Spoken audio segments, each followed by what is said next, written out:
దేవుని యందు ఆశ పెట్టుకుంటే ప్రియులారా ఏం జరుగుతుంది? దేవుని కృప జరుగుతుంది. దేవుని యొద్ద ఏముంది? కృప అంటే ఉచితంగా ఇచ్చేది. మనం ఏది ఖరీదు పెట్టి కొనక్కర్లా, వెల చెల్లించక్కర్లా, ధనం ఏది చెల్లించక్కర్లా. అదేది లేకుండానే దేవుని యందు మనం ఆశ పెట్టుకుంటే పిల్లారా ఆయన దగ్గర నుంచి ఆయన కృప చొప్పున మనకి ఈ లోకంలో కావలసినవన్నీ కూడా సమృద్ధిగా దేవుడు ఇవ్వటానికి సిద్ధంగా ఉన్నాడు పిల్లారా. దేవునికి స్తోత్రం.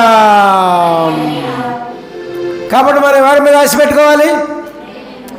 దేవుని యందు మనం ఆశ పెట్టుకోవాలి. దేవుడే మన ఆశ. ఎందుకంటే మనల్ని సృష్టించింది దేవుడు, మన కుటుంబాలు ఇచ్చింది దేవుడు, మన అన్ని వృత్తుల్లోనూ అన్ని పనుల్లోనూ మనల్ని నడిపించి ముందుకు నడిపించేది ఆయన. కాబట్టి ప్రియులారా మనం యేసయ్యను మాత్రమే ఆశ పెట్టుకుంటే నీ కుటుంబం బాగుంటుంది ప్రియులారా. నీవు వృద్ధి చెందుతావు ప్రియులారా, నీ బిడ్డలు వృద్ధి చెందుతారు ప్రియులారా. ఆయన కృప చొప్పున మనందరం కూడా వృద్ధి పొందగలము ప్రియులారా. దేవునికి స్తోత్రం.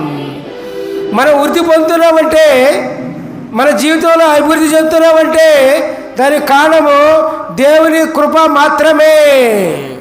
హల్లెలూయా, ప్రైజ్ ది లార్డ్.